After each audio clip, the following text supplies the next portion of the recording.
मदन दवनी सखी जी लखनऊ से। राधे राधे महाराज जी। महाराज जी, साधक के लिए सबसे घातक अपराध कौन सा है जिससे भक्ति नष्ट होती? वैष्णव अपराध, साधु अपराध, इससे बड़ा कोई घातक अपराध नहीं है। यदि संसार में कोई पाप बनता है तो तीर्थों का अवगाहन करने से पाप नष्ट हो जाते हैं। यदि तीर्थों में पाप बन जाता है तो तीर्थराज प्रयाग में स्नान, त्रिवेणी संगम, गंगा यमुना सरस्वती त्रिवेणी संगम में स्नान करने से पाप नष्ट हो जाता है। यदि प्रयागराज तीर्थ में पाप बन जाए तो भगवान की दिव्य पुरियां हैं, उनमें दर्शन करने से, वास करने से पाप नष्ट हो जाता है।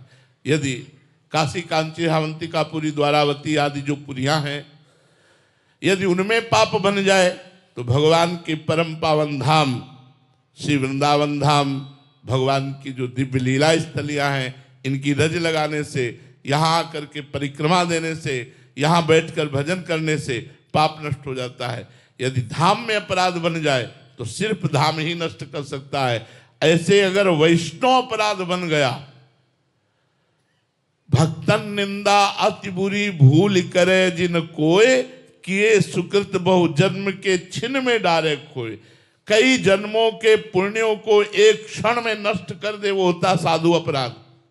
अगर किसी साधु को अपमान कर दिया, निंदा कर दी, दिल दुखा दिया, तो वो आपके सारे सुकृतों को भस्म कर देगा।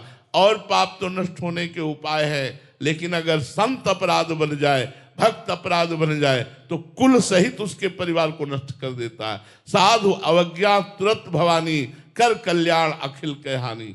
साधु का जो अपराध करता है उसका पतन हो जाता है, उसके पुण्य नष्ट हो जाते हैं। इसलिए विश्व में सबसे भयानक अपराध है वैष्णव अपराध। वैष्णव निंदा सुनना, वैष्णव निंदा करना, वैष्णव का दिल दुखा देना, वैष्णव को दंड देना, वैष्णव को मारना पीटना, ये सबसे बड़ा भारी अपराध है। और इस अपराध का मोचन भगवान भी नहीं करते, उसी भक्त के द्वारा हो सकता है। जिस भक्त को सताया वो क्षमा कर दे तो तुम्हारा अपराध क्षमा हो जाएगा, अन्यथा नहीं, फिर भोगना पड़ेगा, अवश्य में भोक्तव्य। कृतिका अग्रवाल जी। राधे राधे महाराज जी। महाराज जी, अगर किसी साधक के गुरुजी अंतर्ध्यान हो जाएं तो उसे क्या करना चाहिए? अपने गुरुजी की छवि और पादुका को और अपने गुरुजी की वाणी को गुरु का साक्षात स्वरूप समझ करके उन्हीं का सेवन करना चाहिए। गुरु की पादुका का सेवन करने से गुरुजी का पूजन हो जाएगा, और गुरुजी की वाणी का आज्ञा पालन करने से सदैव गुरु के सानिध्य का अनुभव माना जाएगा। गुरुदेव का सानिध्य उतना श्रेष्ठ नहीं है जितना गुरुदेव की वाणी का सानिध्य श्रेष्ठ है, क्योंकि वाणी जी ही गुरुदेव के स्वरूप का अनुभव कराती है। गुरु के समीप रहते हुए भी लोग गलत कर सकते हैं, लेकिन गुरु वाणी का आदर करके और गुरु वाणी को अपने जीवन में उतार लिया जाए तो आपसे गलत नहीं हो सकता, आपसे अधर्म नहीं हो सकता। गुरु के समीप रहकर आप मनमानी आचरण करके नरक जा सकते हैं, लेकिन गुरु वाणी का आदर करके गुरु वाणी की आज्ञा का पालन किया जाए तो वो परम पद को प्राप्त होगा। इसलिए हमें लगता है जिनके गुरु अंतर्ध्यान हो गए, अपने गुरुवाणी को गुरुदेव माने, गुरु की पादुका का पूजन करें और गुरुदेव की ही आज्ञा के अनुसार चले, तो उनको किसी और गुरु बनाने की जरूरत नहीं है। एक ही गुरु से परम मंगल हो जाएगा। डॉक्टर आंचल जी पंजाब से। राधे राधे महाराज जी। महाराज जी, सच्चा समर्पण क्या है? मुझे कैसे पता चलेगा कि मेरा समर्पण वास्तविकता में है? सारा खेल इस मन का है, सारा खेल इस मन का है। मन का समर्पित हो जाना ही सच्चा समर्पण है। और भाई, मन समर्पित होना बहुत कठिन बात है। ये हम अपने ही जीवन की तो अनुभव की बात बता सकते हैं।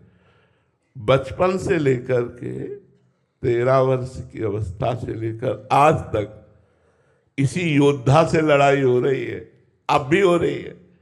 इसी योद्धा से लड़ाई हो रही, मन रूपी योद्धा से। कितनी बार धोबिया पछाड़ इसने मारा और कितनी बार हमने मारा, लेकिन अभी फाइनल पे नहीं है।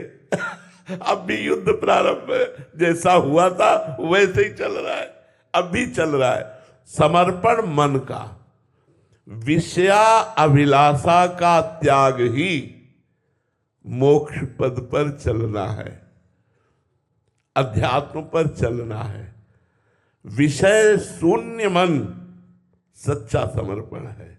विषय अभिलाषा ही ये संसारिकता है, ये बंधन है, यही माया है। और मन का विषय अभिलाषिता शून्य कर देना, कामना रहित कर देना बहुत कठिन बात है। हम जागृत में संभालते हैं, लेकिन स्वप्न में असलियत मन का स्वरूप समझ में आता है, क्योंकि स्वप्न में केवल मनोराज्य होता है, इसी का तो सारा का सारा पदार्थ। अगर आपका स्वप्न भी विषय अभिलाषिता शून्य है तो आपकी समर्पण वृत्ति ठीक जा रही है। और अगर स्वप्न दूषित है तो अभी सूक्ष्म शरीर पर आपकी साधना का प्रभाव नहीं पड़ रहा। मन का सावय मना कृष्ण पदारविंद हो, मन का भगवान के चरणारविंद में विषय अभिलाषा शून्य होकर लग जाना, यही सच्चा समर्पण है। देखो, मन को विषय भोग देते हुए भजन करना ये तो चलेगा, कहोगे तो अगरबत्ती भी लगाएगा, कहोगे तो मंजीरा भी बजाएगा, लेकिन विषय अभिलाषा शून्य करके भजन कराना, ये सब लोग बैठे हो, सब लोग बैठे हो, कुछ न कुछ साधन भक्ति कर ही रहे हो, तभी यहाँ आए हो। बिना पुण्य पुंज बिन मिले न संता। लेकिन जो हम बात कह रहे हैं वो छाती की बात कह रहे हैं। विषय अभिलाषा शून्य निर्विषय करके भगवान में लगाना बहुत कठिन, बहुत कठिन, बहुत कठिन। यह ऐसा योद्धा है कि बड़े बड़ों को छाचित्र पछाड़ता है, बड़े बड़ों को छाचित्र पछाड़ता है। महावीर कौन जो मन को परास्त कर दे, परमार्थी कौन जो मन को निर्विषय कर दे। बहुत कठिन बात है। शायद है हमारी बात कोई समझ पा रहा हो। ये बात कोई साधक ही हमारी बात समझ सकता है कि जिस समय मन विषय अभिलाषा से युक्त हो और उसको विषय ना दे करके भगवत चरणारविंद की तरफ बढ़ाओ, फिर जब वो ताल ठोक के विरोध करता है मन। अभी आपने मन का विरोध देखा कहाँ है? यहाँ पूरी जिंदगी हुई जा रही उसी का विरोध करते हुए आज भी। तभी कहा कि जैसा युद्ध प्रारंभ हुआ था वैसा ही चल रहा है, आज भी चल रहा है। और शायद मरते दम तक हम ये नहीं कह पाएंगे कि विजय श्री मिली। वो भगवान बोलेंगे, हम नहीं बोल पाएंगे। हम तो यही बोलेंगे कि हम तो केवल सहारे पर चल रहे हैं, युद्ध का फाइनल तो भगवान जाने। युद्ध तो चल रहा है, अब भी चल रहा है। पूरे जीवन संभालते संभालते इसे व्यतीत हो रहा है, और चूक हो जाए तो जैसे नाली का कीड़ा नाली में जाता है, ऐसे भागता है। इससे बड़ा धोखेबाज, इससे बड़ा चालबाज, इससे बड़ा बलवान कोई नहीं है। ऋचा झा जी तमिलनाडु से। राधे राधे महाराज जी। महाराज जी, ग्रस्त जीवन हमें अधिक से अधिक संग्रह और सामर्थ्य बढ़ाने की प्रेरणा देता है, जबकि भक्ति मार्ग त्याग, दान और समर्पण का मार्ग दिखाता है। ऐसे में ग्रस्त की महत्वाकांक्षाओं और भक्ति की शरणागति के बीच में संतुलन कैसे साधा जाए? बिल्कुल बिल्कुल, बहुत अच्छी तरह से किया जा सकता है। जैसे हमें अपनी श्री जी की सेवा के लिए रोज नई पोशाक चाहिए, हमें अपने श्री जी की सेवा के लिए नवीन नवीन सुंदर भोग चाहिए, हमें अपने श्री जी की सेवा के लिए इत्र चाहिए, अपने श्री जी की सेवा के लिए पुष्प चाहिए, हमारी श्री जी की सेवा के लिए गान बजान चाहिए, सुंदर राग रागिनियों के द्वारा उनको हम रिझाएं। तो आप भी श्री जी को निमित्त बनाइए। हमारे पति में प्रभु विराजमान है, पुत्र में प्रभु विराजमान है, सास ससुर में प्रभु विराजमान है। मैं अपने इन प्रभु की सेवा के लिए अर्थ संग्रह करूं, वस्तुओं का संग्रह करूं और इन प्रभु को रिझा लूं। बात तो वही है, मंदिर में जाकर मूर्ति को रिझाओ या घर में अपने पति को, अपने पुत्र को, अपनी पत्नी को, अपने परिवार के जनों को भगवान का स्वरूप मानकर आराधना करो, तो वही फल प्राप्त होगा जो मंदिर में जाकर पूजा करने से मिलता है, वही घर में अपने परिवार की पूजा करने से मिलेगा। क्योंकि सब में वो रमा हुआ है, सब में वो परमात्मा विराजमान है। उसी परमात्मा की सेवा के लिए मुझे सौंध चाहिए। हम फंसते तब हैं जब भोग भोगने के लिए चाहिए, जब अपनी वासनाओं की पूर्ति के लिए तो हम फंसते हैं। अगर पूजा के लिए तो पूजा की सामग्री वो फंसाती नहीं है, वो तो मुक्त करती है। तो हमारे घर में अतिथि आवे, हमारे घर में परिवार के जो सदस्य हैं उन सबकी पूजा के लिए वस्त्र चाहिए, भोजन चाहिए, रुपया चाहिए। तो हम अच्छे धर्म रूपी कर्म करके धन कमाएं और अपने परिवार का पोषण करते हुए भगवान का नाम स्मरण करें तो हमारी पूजा पक्की। क्या परेशानी? कोई परेशानी नहीं। क्या हम अपने श्री जी के लिए संग्रह नहीं करते? कल श्री जी को ये पोशाक पहनाएंगे, कल श्री जी को ये इत्र लगाएंगे।